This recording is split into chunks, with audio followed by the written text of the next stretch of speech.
இன்னைக்கு வந்து இப்போ நீங்கள் வந்து அகதிகள் சொல்லக்கூடாது, அவங்களையும் தமிழர்கள்னு சொல்லணும். அவங்களும் நம்மளை மாதிரி ஒரு தமிழ் பேசுகிற ஒருத்தவங்க அப்படின்ற உலகம் ஃபுல்லாக பார்த்துருக்காங்க. இந்த படத்தை பார்க்காதவங்களும் இல்லாத ஒரு படம் தான் டூரிஸ்ட் ஃபேமிலி ஆயிடுச்சு. அப்போ அந்த படத்தை பார்க்க வச்சாச்சு. ஏன்னா அதை எந்த விதமான பிரச்சனையும் இல்லாமல் வெளியில் கொண்டு வந்து அது உள்ளுக்குள்ளே அரசியல் இருந்தாலும் அதை அதை அதை சொல்லப்பட்ட விதமும் புரிஞ்சுக்கட்டும் அப்படின்ற மாதிரி அப்படி விட்டதும் ஒரு விஷயம் இருக்குது. இப்போ இந்த படமும் வருது.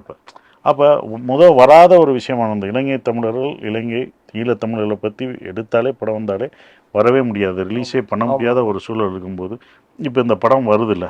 அப்போ இந்த மாதிரி நிறைய படங்கள் எடுக்கலாம் அப்படின்றது எல்லாருக்கும் ஒரு ஒரு ஓப்பன் பண்ண ஒரு விஷயமா நான் பார்க்குறேன். அப்படி தான் பார்க்கணும் அப்படின்னு தான் ஒரு ஒரு விஷயம். ஃப்ரீடம் இருக்காது, கஷ்டம்தான். ஃப்ரீடம் கொடுக்க மாட்டாங்க. நம்ம நினச்ச மாதிரி எடுக்க எங்கேயுமே ஃப்ரீடம் வந்து நம்ம நினச்ச மாதிரி எடுக்கிறதுக்கு ஃப்ரீடம் இல்லாமல் தான் இருக்கும். சென்சார் போர்டில் எல்லாமே இருக்கும். அதை என்னவா நம்ம கன்வெர்ட் பண்ணி எதை சொல்லணுன்ற அந்த விஷயத்த அப்படி சொல்லி எடுத்துகிட்டு போகணும்னு நான் பார்க்குறேன். இப்போ நான் லாஸ்ட்டாக இது வந்து ஃப்ரீடம் பட ப்ரொமோஷனாக இருந்தாலும் நான் டூரிஸ்ட் ஃபேமிலி பற்றி கேட்குறேன்னு நினைக்காதீங்க. டூரிஸ்ட் ஃபேமிலி ப்ரொமோஷனில் ப்ரெஸ் மீட் முடிஞ்சோன்னா உங்ககிட்ட ப்ரெஸ் ரிலீஸில் ஒரு கேள்வி கேட்டாங்க.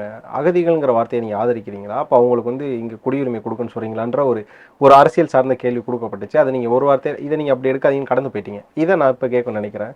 அகதிகள்ங்கிற வார்த்தையை நீங்கள் எப்படி பார்க்குறீங்க, அவங்கள நம்ம எப்படி ட்ரீட் பண்ணணும்னு நினைக்கிறீங்க? அப்படி சொல்லக்கூடாதுனால படத்தில் நான் என்ன சொன்னேன், அது படத்தில் பாருங்கன்னு சொல்லுவேன். நான் கடந்து போகலை. அங்கே நான் என்ன சொல்ல வந்தேன்னா, இது நீங்கள் படம் பார்க்கும்போது தெரிஞ்சுக்குவீங்க, இதை தான் நாங்கள் வச்சுருக்கோம் அப்படின்னு சொல்கிற விஷயம். அதை தான் நான் படத்துலையும் பதில் சொல்லியிருக்கோம். கடைசி அவர் என்ன டைலாக் அடிப்பார், அதுதான் எல்லாருக்குமான பதில். யார் சொன்னா நீங்கள் திரும்பிப்பார் அப்படின்ற ஒரு விஷயம். அந்த வார்த்தையே கிடையாது. நீங்களும் நம்மளால தான், நம்மளும் ஏன்னா தமிழ் பேசுகிற, நானும் தமிழ் பேசுகிறேன், நம்மளாம் ஒன்றா தான் இருக்க முடியும். ஸோ அதை தான் அங்கே சொல்ல வந்தோம். அதுதான் அதை தான் அங்கே இப்போ இதை பேசாதீங்க, இதுக்கான பதில் நாங்கள் படத்தில் வச்சுருக்கோம்னு சொன்னோம். நான் அதை தான் நான் இப்பயும் அதை சொல்கிறேன்.